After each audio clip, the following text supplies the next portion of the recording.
everyone, my name is Helen and this is my blind dog Inka, and we're just going to talk to you about the do's and don'ts of using essential oils with animals. Now, animals can be a little bit more complex than humans because there's so much variety with obviously species, with breed, with age, and what you can and can't use because they metabolise them slightly differently to us. For example, cats don't have the liver enzymes to handle many of the essential oils that we can, so it can obviously cause a lot of problems. Now, only ever use oils that's pure. Unfortunately, using essential oils with animals has a bit of a bad press, and when you actually read through it, you realise that it's because a lot of the time these haven't been pure oils. They've been stuck onto something else, like some kind of cleaner or some kind of air freshener, and it's probably the solvents in that that's caused the problem. Because to be honest, a lot of the oils, the dog would probably need to ingest a bottle of an oil for something like tea tree to have toxic effect, and primarily we're only going to be using a couple of drops. But you know, obviously it is good practice to just, you know, be aware of the oils that you shouldn't be using around animals and what's ideal. So I always like to think of how you would use oils with babies and children, and it's really all about the dilution. So generally, the smaller the animal, the more you're going to dilute. So it might be 1 drop with a tablespoon of fractionated coconut oil, and then, you know, it might be a drop with a teaspoon as they're bigger or older. But again, it varies from species to breed to age. But as a general guide, that will be the rule of thumb. So for dogs over about 10 kilograms, it would be about 1 drop to a teaspoon. For under that, it would be 1 drop to a tablespoon, and that would be the same for cats. And you might want to increase the dilution if they're very small puppies. So, you know, if I was dealing with a very tiny little puppy, then it would, you know, like a Chihuahua puppy, then it would probably be 1 drop to 2 tablespoons of oil, something like that. But obviously it varies from oil to oil and how you're going to be using them. The oils can be used aromatically, topically, or internally, depending on obviously what oil it is and if it's safe to use internally. Now, animals have this amazing ability to self-select what they need for their own healing, and we do too, but we've really lost that a lot of the time. And so this is where sort of oils are great, is that you can offer a range of oils to a dog and let them choose what they need to help them at that particular time. Now, it's not always foolproof because obviously sometimes we need to be the advocates for the dogs because we know what's best. You know, if we, you know, but often, I mean, you know, sometimes if the dog's got a poorly tummy, I might offer Zengest, but sometimes I'll put it on them anyway, but sometimes I'll actually find that they'll definitely want to inhale it. And I know one of my dogs, if I'm massaging another, I usually use a blend of Aromatouch. He'll actually come and seek out Aromatouch if he's feeling a bit of pain, and finds it really, really effective. So what I would do with the oils when I first go to use them with an animal is I would walk up to them with the lids on, because the sense of smell is so much better than ours, and just see how they react to the oils. Now, I've got Balance and Serenity here. Inka, what do you think? Now, I know that these oils are okay with her, but if I was introducing either oils to a new dog or a new oil, I would approach them several meters away and then suss them out. If they went, you know, running off from the room, I'm not going to do any more, and I'm certainly not going to back them in a corner and offer the oil. And then once I can see how they are, I'm going to start thinking about maybe taking the lids off and then just offer the oils and see what they do. And all the dogs will behave, or animals will behave differently.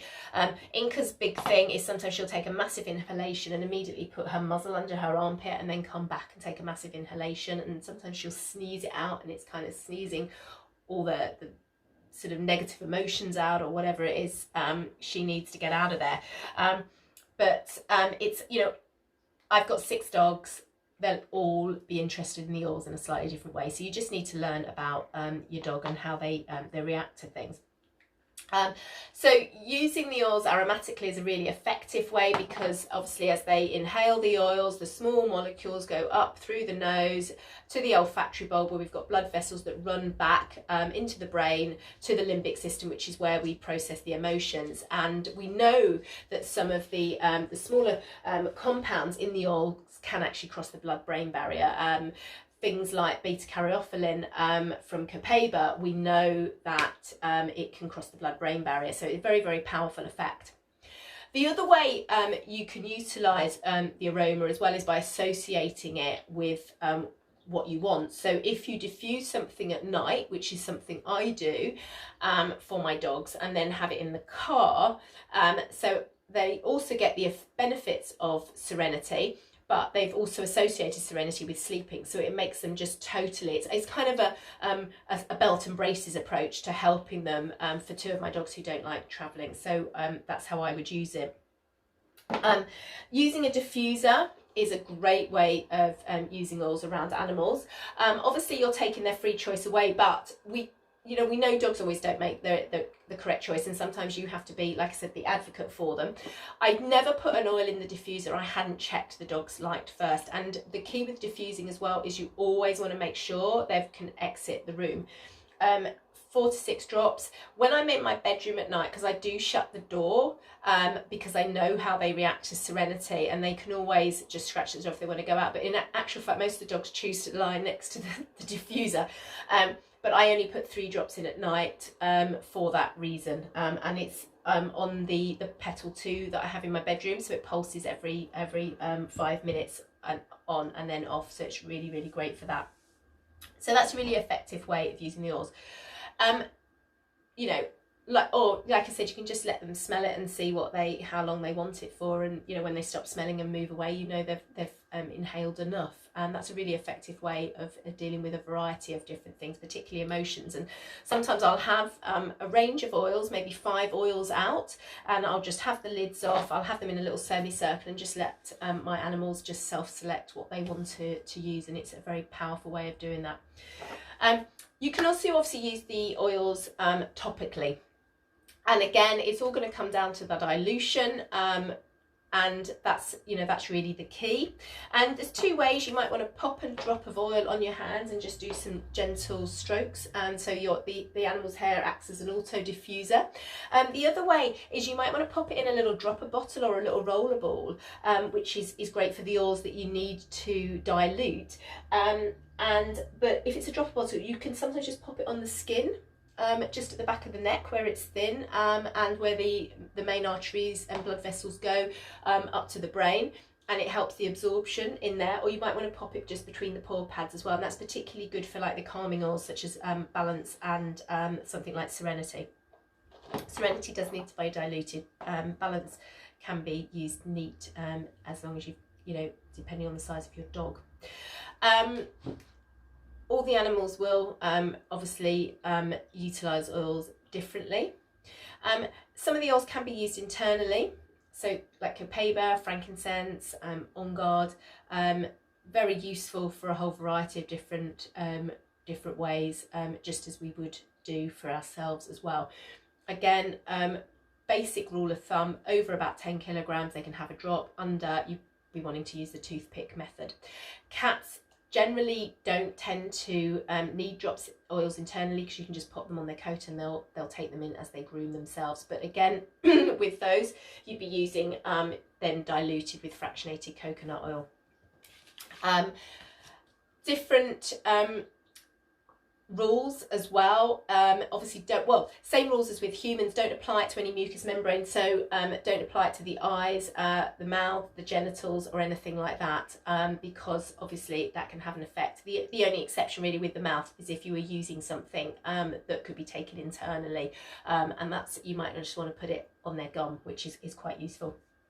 The oils that you want to avoid for cats is quite extensive, and this is because, like I said, the cats don't have the liver enzymes to metabolise them. It would be basil, birch, cinnamon, citrus oils, cypress, clove, dill, fennel, melaleuca, oregano, peppermint, rosemary, Siberian fir, spearmint, thyme, and wintergreen. For dogs, it is birch, clove, melaleuca, and wintergreen. And the and any blends obviously containing any of those. The exception really is On Guard, because On Guard has been diluted enough, the cloves diluted enough in it that it is actually safe, and it's an amazing oil to use for your dogs for a whole host of different reasons. Obviously you always want to use an ultrasonic vaporization diffuser if you're using an oil. You never want to burn the oils in one of those little with tea lights or anything like that, because it heats the oil up and changes the chemical constituents in there as well. And like I said, always diffuse in an open space. Carrier oils that are recommended for animals will be fractionated coconut oil, or you could also just use the pressed coconut oil, and depending on your individual needs will usually dictate what carrier oil you may like to use. So for example, if when Inka had an ouchie, I had this lovely little wound salve made with normal coconut oil, but she wouldn't let me near it, so I had to make one up with fractionated coconut oil and then spray it on it. So it had the same effect, but my other dogs I could have just popped it on, which I would have preferred, but you know, she didn't want that, so that was fair enough. So essential oils can have amazing benefits for your animals, but like, you know, always use pure oils. Do a little bit of research. Don't just assume because you use it for yourself that it's going to be okay. Always consider diluting them down, and just check. There's loads and loads of great resources out there to find out what it is that you will be best for your animal, or feel free just to get in touch. Let me know if you've got any questions and I will get back to you. Take care. Bye.